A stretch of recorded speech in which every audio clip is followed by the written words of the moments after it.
Assalamualaikum warahmatullahi wabarakatuh. Perkenalkan, nama saya Lenin Octavia dengan NIM 3118131 dari kelas 2C Farmasi. Di sini saya akan menjelaskan tentang interaksi obat dengan penyakit untuk memenuhi tugas mata kuliah interaksi obat. Di sini interaksi obat dengan penyakit yaitu pada penyakit stroke dan asma.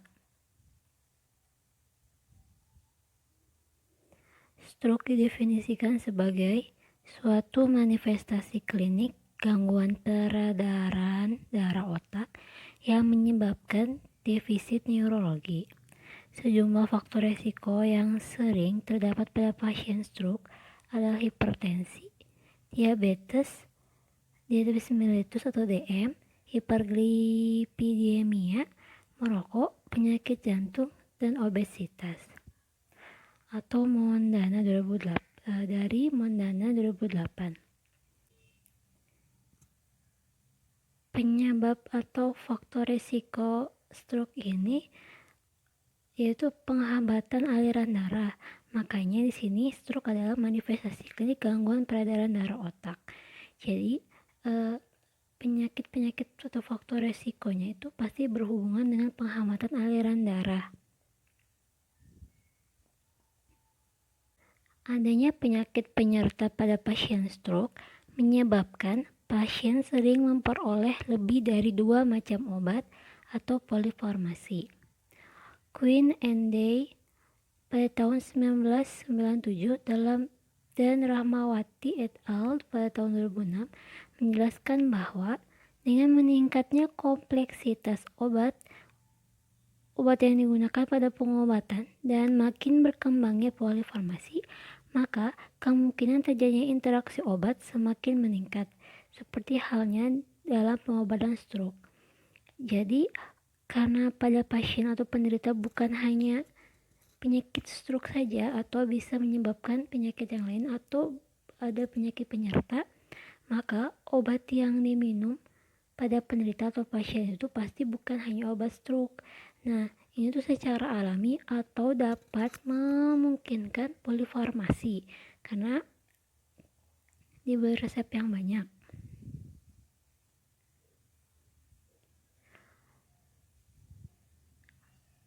Penelitian ini atau saya akan menjelaskan dari jurnal penelitian identifikasi interaksi obat pada pasien stroke di unit stroke Rumah Sakit Umum Daerah Banyumas.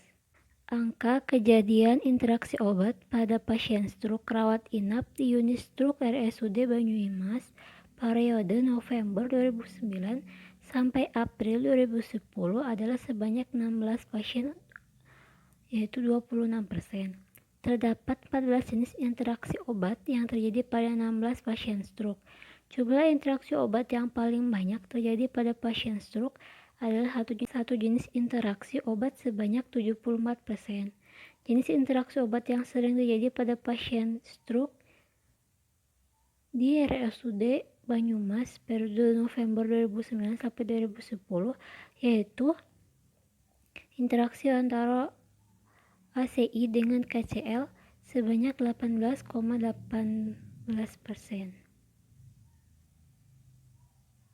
Golongan obat ACI yaitu pada penelitian ini captopril atau lisinopril dan interaksi obat penyakitnya yaitu KCL atau KSR. Keterangannya, interaksi obat dengan tingkat signifikan 4 atau mayor atau moderat, efek yang ditimbulkan yaitu terjadi peningkatan konsentrasi serum kalium pada pasien tertentu. Dari Tatro 2006, penggunaan KCL pada pasien yang menggunakan ACI mengakibatkan terjadinya peningkatan konsentrasi serum kalium, terutama jika pasien juga mengalami kerusakan ginjal. Goodman and Gilman 2009. Adanya peningkatan konsentrasi serum kalium disebabkan karena ACI dapat menurunkan sekresi aldosteron yang menyebabkan retensi kalium. Penyakit yang kedua yaitu asma. Asma merupakan salah satu penyakit saluran napas yang banyak dijumpai pada anak dan dewasa, serta penyakit tidak menular yang jumlah kasusnya cukup tinggi ditemukan dalam masyarakat. Pengobatan asma pada beberapa pasien masih belum menunjukkan hasil yang optimal, sehingga berakibat pada kesakitan dan kematian. Penyakit asma itu bukan penyakit penular, tapi penyakit bawaan atau keturunan, atau bisa timbul karena faktor hidup atau kehidupan yang tidak baik.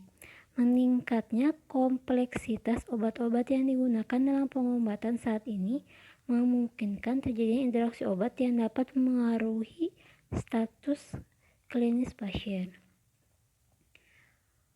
Karena penyakit asma bukan penyakit menular, melainkan penyakit bawaan atau penyakit karena faktor keadaan atau faktor lingkungan yang tidak baik, maka pasti penderita asma atau pasien asma akan muncul penyakit yang lain, maka secara alami atau pasti dapat menimbulkan polifarmasi. Contoh interaksi obat dari penyakit asma saya ambil dari kajian potensi interaksi obat pada pasien asma rawat jalan di RSUD Dr. M. Salamun, Bandung. Potensi interaksi obat dalam pemberian resep untuk pasien asma di Rumah Sakit RSAU Dr. Salamun, obat yang paling banyak mengalami potensi interaksi adalah formoterol dengan budesonide. Golongan obatnya itu beta 2 agonis, formoterol, interaksi obat dalam penyakitnya itu kortikosteroid dan budesonide. Keterangannya, berdasarkan tingkat keparahan interaksi, kedua obat termasuk ke dalam kategori minor. Terdapat penurunan 20% kadar formoterol dalam plasma darah, namun interaksi obat ini tidak signifikan secara klinis. Stokes 2010. Stokes 2010. Meskipun demikian, menurut penelitian yang telah dilakukan oleh Rosenthal dan kawan-kawan pada tahun 2003, menyatakan terjadi pemberian formoterol dan budesonide pada pasien asma dapat meningkatkan fungsi paru, membuat kondisi pasien lebih terkontrol, juga meningkatkan kualitas hidup pasien asma. Secara klinisnya, daftar pustaka link-link yang saya ambil pada foto-foto di dalam presentasi ini dan jurnal yang saya ambil dari contoh interaksi obat pada penyakit. Jadi interaksi obat pada penyakit itu bukan interaksi obat A dengan obat. Jadi interaksi obat dengan penyakit di sini bukan interaksi obat antara obat A dengan penyakit X, tetapi interaksi yang terjadi pada penyakit X yang dibarengi dengan obat lain pada penyakit Y. Jadi interaksinya secara alami atau memang akan terjadi interaksi karena terdapat berbagai penyakit yang dialami penderita atau pasien. Cukup sekian, kurang lebihnya saya minta maaf. Terima kasih sudah mendengarkan. Wassalamualaikum warahmatullahi wabarakatuh.